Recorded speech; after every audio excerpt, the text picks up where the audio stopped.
I'd like to introduce our next speaker for WP CreatorCon, Carol Stambaugh. Carol is a highly experienced business owner with over 10 years of industry experience. She has worked with a variety of clients from small business owners to large corporations and has a wealth of knowledge to share with us. Today, Carol will be teaching us about the 5 biggest mistakes that websites make and how to avoid them. Whether you're a seasoned web professional or just starting out, I'm sure you'll find Carol's insights and advice to be incredibly valuable. So please join me in giving a warm welcome to Carol. Hello, everyone. I am so happy to be presenting today this information to you at the WP CreatorCon by Bluehost. I'm going to talk about the 5 biggest website mistakes that we see in websites. My name is Carol Stambaugh, and I've been working with WordPress for over 12 years. I run a small digital agency that works exclusively with WordPress websites. As a companion to this presentation, I have created a resource page designed to serve as a digital handout for this presentation. This resource page contains links to all of the resources that I will mention in this presentation, as well as a link to these slides. You do not need to worry about remembering everything that I talk about and all of the links that I mention, because they are all listed right here in this resource page. As I mentioned, I run a digital agency that works exclusively with WordPress websites, where we offer site audits as a part of our service to clients. Since we started, we have worked with over 250 websites, and each of these websites has received a thorough website audit. We have a special love for WordPress and have made site audits central to our work with our clients as we help them improve their sites.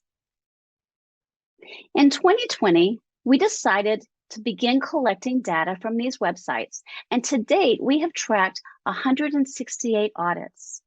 Within these audits, we have made 2,561 recommendations to our clients for improvements. This data has allowed us to see the top mistakes that people make when it comes to their website.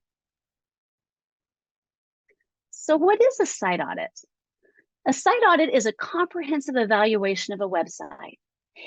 It includes an assessment of each of the areas listed here on the slide. During today's presentation, we're going to talk about accessibility, performance, legal, and SEO. So let's start with accessibility. Website accessibility is incredibly important because it ensures that everyone, regardless of their abilities or disabilities, can use and access your website. This includes people who are blind, deaf, or who have mobility impairments. Website accessibility is not just important for people with permanent disabilities, but it is also beneficial for those who are temporarily disabled or may have a certain situation that require it. For example, someone who has a broken arm may have difficulty using a mouse and may rely on keyboard navigation to access a website. Another common situation is someone viewing a page in bright sunlight, and they may have difficulty reading small text. An accessible website with high contrast colors and larger font sizes can make the content more readable. Additionally, having an accessible website is not just a matter of inclusivity and diversity, but it can help you avoid legal issues and negative publicity. In short, accessible sites are better for everyone. The first mistake is in this area of accessibility. Alt text, also known as alternative text, is a way to describe the content of an image on a website. It is important because it allows people who are blind or who have low vision to understand what is depicted in the image, because this text is read by the screen reader. However, our review of websites found that only 15.53% of these websites correctly used alt text for their images.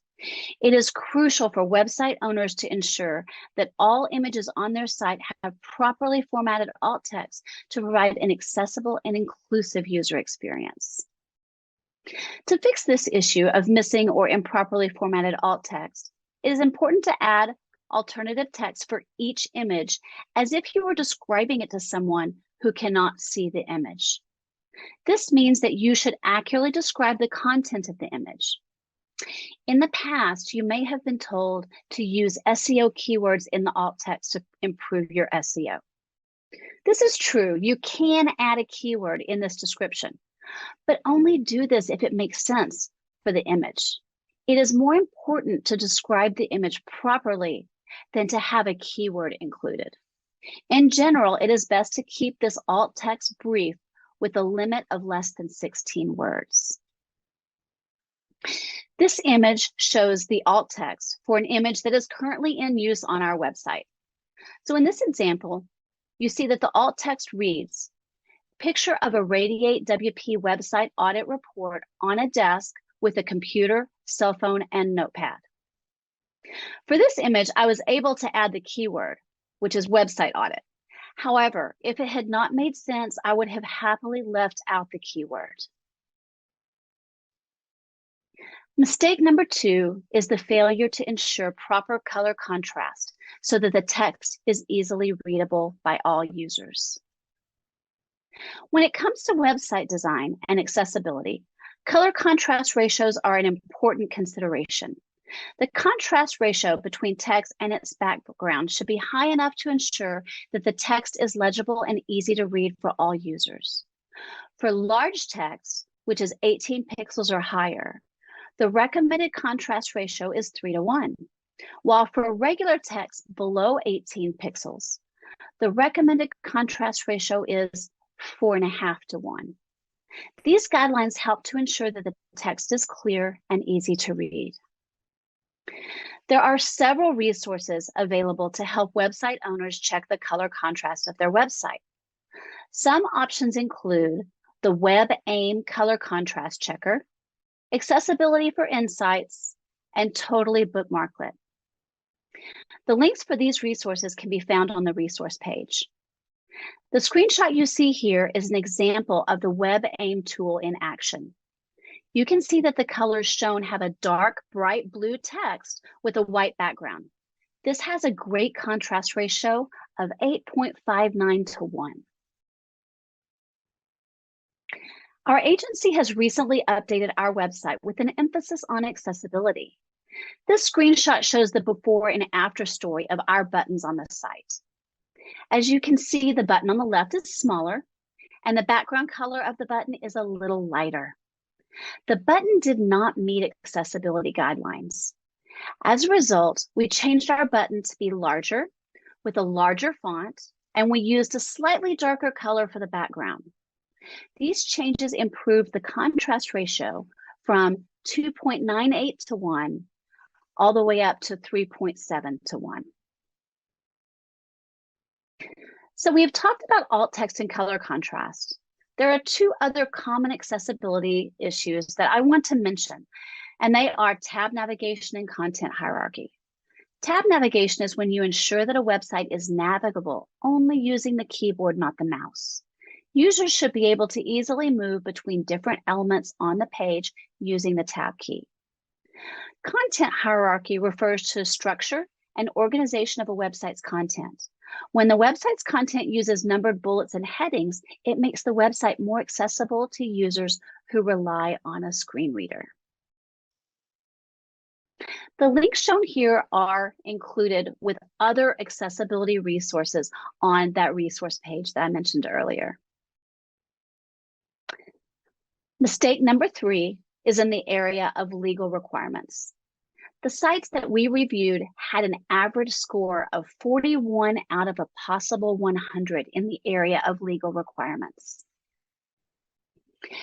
As a website owner, it is extremely important for you to be aware of the various legal requirements that may apply to your website. These requirements can vary depending on the location of your website and your target audience. We have already talked about accessibility, which can have legal implications. In addition, privacy policies are an important aspect of any website, as they outline how the website collects, uses, and protects the personal information of its users. When we look at the legal section on our website, audits, we check for the appropriate legal policies, which include a privacy policy, terms of service, and disclaimer. We also look to make sure of the correct website copyright in the footer. A lot of people ask this question. Even if the state you reside in does not have an internet privacy law, is it still important you have a privacy policy? Yes, it is. It's still important because your website may be accessed by users from other states or countries that do have privacy laws, and you may be required to comply with those laws. An additional benefit of having a privacy policy is it can help you build trust with your users, and it shows your users that you are committed to protecting their personal information. So how and where can I find a policy statement for my website? There are several options.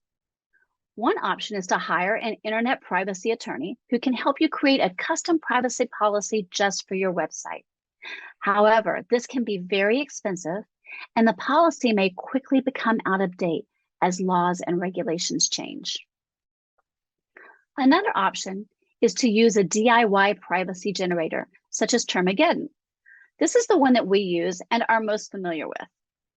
With Termageddon, the service not only provides a way to generate the statement, but it also monitors all laws that are being passed, and it updates your privacy policy based on these changing laws.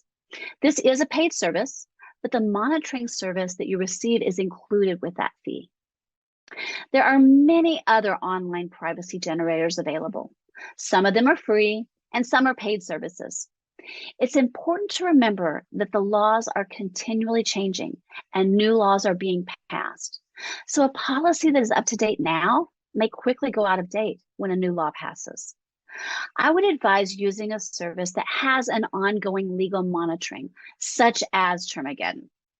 This blog post that I list here has a post by Neil Patel that lists 5 additional policy generators to consider. Again, this link can be seen on the resource page. Mistake number 4 is page speed.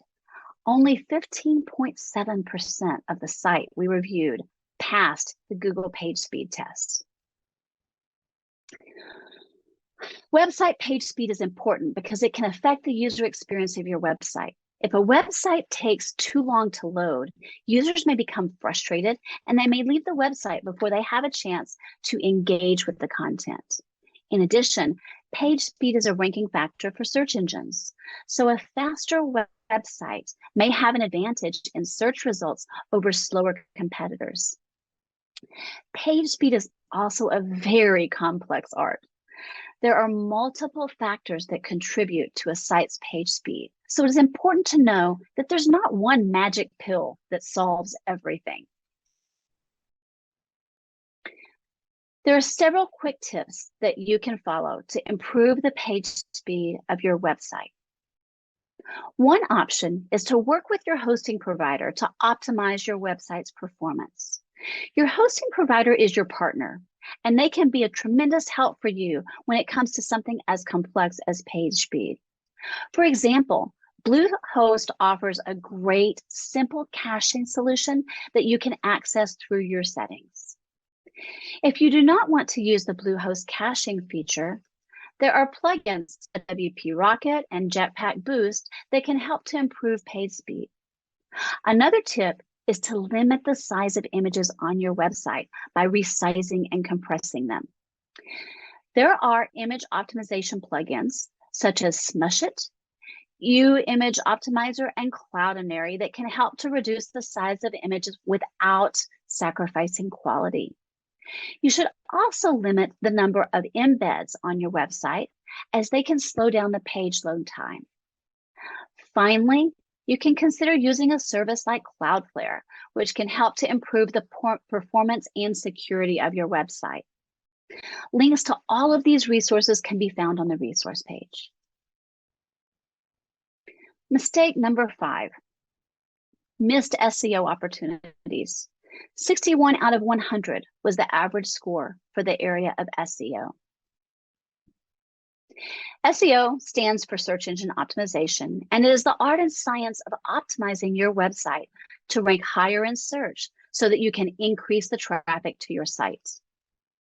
Here are a couple of quick SEO tips to consider when optimizing your website. Identify a relevant keyword or phrase that you want to target with your website and use it wisely. By adding this keyword to the alt text, meta description, title, it adds value to the content, but it is important that the keyword is used appropriately with the content. If the keyword feels awkward when you read the content, it's best to leave it out. Core Web Vitals is a very important part of Google's SEO rankings. I don't have time to go into great detail about these 3 metrics. However, you can find more information and links to the resources on the resource page. The important thing about these metrics is they have an enormous impact on the user experience on your website. The first one is largest contentful paint. This is a metric that measures the amount of time it takes for the largest element on a website's page to load. The next one is first input delay. This is a metric that measures the amount of time it takes for a website to respond to a user's interaction, such as a clicking of a button or a filling out of the form. The last of these Core Web Vitals is cumulative layout shift. This is a metric that measures the stability of the website's layout as it loads. It measures the amount of unexpected movement of content on a page, such as when an image or a text block just shifts the position as it begins to load. This is one of my favorite examples of content layout shift.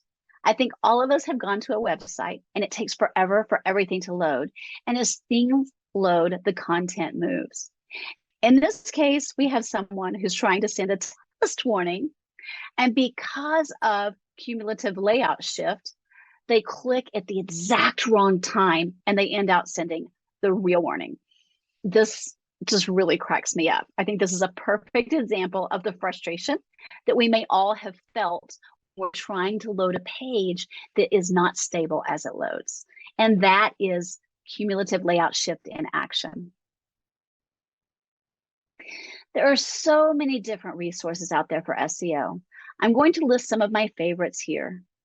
Yoast.com is a treasure trove of information when it comes to SEO. I highly recommend that you take a look at their free or paid plugin. Our agency happened to be paid subscribers of the Yoast SEO Premium plugin, and we do recommend it to our clients. Neil Patel also has some very valuable information on his site, and his tool called Uber Suggest is very helpful as well. And of course, all of these links can be found on the resource page.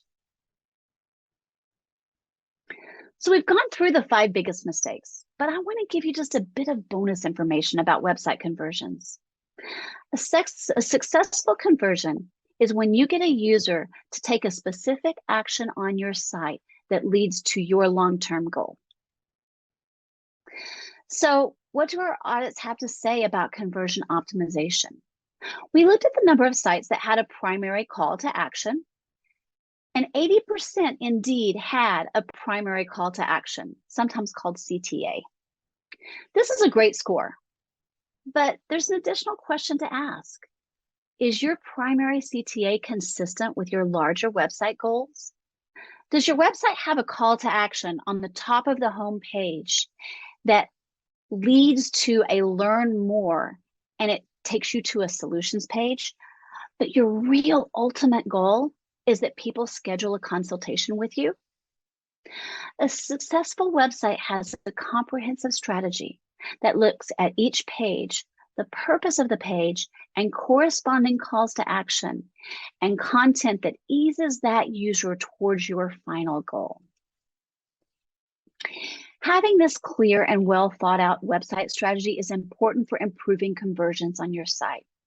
Having well-defined website goals and objectives guides the design, content, and functionality of the site to support those goals and help users to move along that path to a conversion. We like to look at websites through the lens of the know, like, trust, convert methodology. Your user first needs to learn, or they need to know about you and what you do.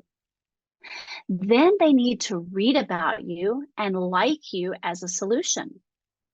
After they know that you offer something they're interested in, and after they like you, it doesn't end there. Now you need to earn their trust with testimonials or case studies. Once they trust you, then you have a much better chance of getting the conversion. Understanding and designing each of these pages with those goals in mind can help increase your website conversion rate. The know pages will be your service or your product pages.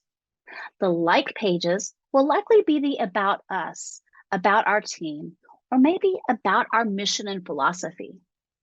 The trust pages will include testimonials and case studies.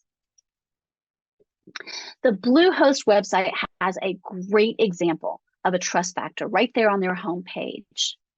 This trust factor and testimonial cannot be underestimated in how much it can help with conversions. This graphic right here makes you understand all of the people that trust Bluehost with their websites. To recap what we have covered, we talked about the importance of alt text for all of your images and how important it is to provide helpful text that accurately describes the image so that a screen reader can describe the image to those who are visually impaired. We talked about how color contrast can impact the readability of websites and can even help in situations such as viewing a website on a phone outside in bright sunlight. These two accessibility tips are important to make your website accessible to everyone. We also discussed the importance of legal requirements, specifically having the right policies in place that protects a user's personal information. We talked about how complex page speed issues are and how there is not a one-size-fits-all solution that will magically speed up your website. We've talked about some tips that when done together can improve your site speed. We covered some very basic SEO tips, including the use of keywords in strategically placed sections of your website.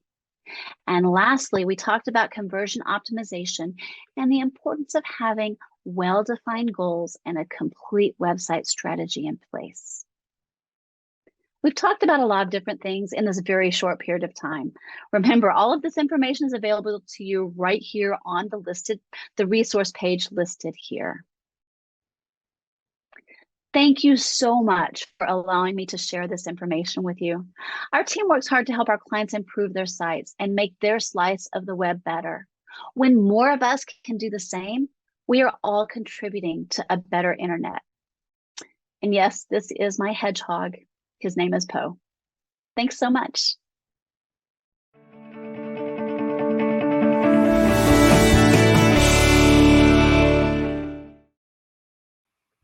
Hello. Hello. Okay, so first question I have for you, Carol. You talked a little bit about the legal things being one of the mistakes. How do I know what my legal requirements are for my website? Like, how do I know if I need to have HIPAA policies or GDPR? How do I know what's relevant for my specific website? Those are actually really good questions, and I am not an attorney. The person that we rely on, again, I mentioned them in the presentation, Termageddon is headed by, she is actually a really well-recognized expert in the area of internet privacy. Their tool that they have actually asks you questions about your site. It asks you things about like what's on your site, what plugins do you use, what kinds of things do you do with your website. And when you fill out that tool, then it lets you know, okay, because you answered the question like this, you need these things. And so it's super complex without really getting a consultation with an internet privacy attorney, which is super expensive. I really would recommend looking at this or there are other tools as well. And I'll link them on the resource page. There's a lot of tools out there. So definitely use one of those tools because the people behind it have done that research. Awesome. That's perfect. Okay, so next question is, which of these mistakes will have the biggest impact on my user's experience on my website? Oh, goodness. I think that depends. I think that that would depend on what kind of website you have. A website that's a shopping cart has a very different, people use it in a different way than maybe a website that's a blog. So I don't know that there's really one mistake that I can just say is the biggest mistake. I think that I guess if I were to say what I would be most concerned about and look at first, I think I would look at accessibility first, because accessibility is about making sure everyone can access your website. And I think that's where I would go first whenever I wanted to look at, okay, where do I start? Start there. I think that's a very good place to at least start with that, and that I suspect when most people do like an accessibility audit, they'll have a couple things pop up along their website that they can improve and fix as they go along. So that's awesome. Yes. Next But, question. uh-huh. Sorry, go ahead. Well, I was just going to say about the accessibility audit. Um, if you find one of those and do one of those, they can look scary because if it finds a color contrast issue on your site, you may be able to fix how your buttons display one time, but like when you look at the audit, it will show 100 errors because it finds 100 places where that color contrast is off. So people who do an accessibility audit can oftentimes become overwhelmed when they see, oh my goodness, there's too much to fix. But oftentimes when you go in and fix something, it solves a lot of errors. So Yeah. don't let something like that scare you. So I just wanted to mention that. Awesome. That's really good to know. Two or three more questions, and I know we're short on time, so we'll try to go rapid fire on some of these if they Okay. can be rapid fire answers. I know a lot of people were interested in what you were talking about. So, when it comes to the know, like, trust, convert pages that you were talking about, Mhm. someone asked, can some of my pages have more than one of those goals? You can. Yes. I mean, absolutely. And your site may be very big and you have maybe how your process works. And so it could have all of those things. But I think keeping in mind your key pages and understanding that you really need to have a page that helps the person know what you do. Then you need to have a page that helps people like you. And then you need to have maybe, I mean, if you can have a page that has testimonials and case studies, that's ideal. If not, have trust factors in many different places. So, I think that's great advice. Okay, second to last question. What's the best way to choose the right keyword for SEO purposes? How do I know which keyword is good for me? oh my goodness, that is not an easy question. In It one is sentence or less. um so if you are reading your post, pretend like you are the person that you want your post to reach. What would they search in Google to find your information? Mm, yeah, that's very succinct and well put.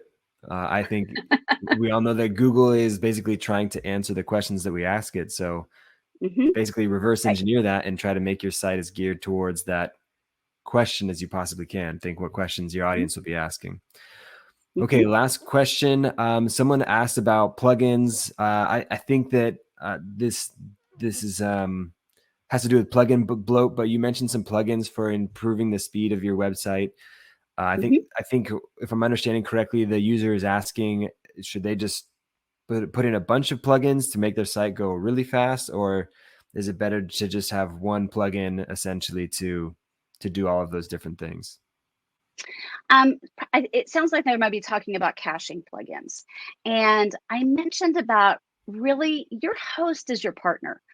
Talk to your host. I mean, because your host at Bluehost, you guys already have a caching plugin. There may be a reason why you don't want to use that one, and there may be something specific, but talk with your support team at your host about your specific site, because sites are not all the same. You've got shopping carts, you've got blogs, you've got sites with minimal traffic or big traffic. It's so hard to answer that as a one size fits all. But again, treat your host as your partner, work with them, and figure out what's best for you. I would say less plugins is better in general, as a general rule. So Awesome. Well, thank you so much for your time, Carol. In closing, if you can tell people where they can find you if they want to connect with you after this, that would be wonderful. absolutely. So my email address is carol@radiatewp.com. I'm on Twitter. I am more of a listener on Twitter, but I'm on it all the time, and it's at Carol Stambaugh. And you can also find our Instagram at radiate_WP, and our Facebook is the same. So Awesome. Well, thank you so much for joining us today. thank you. It's been great. I appreciate it.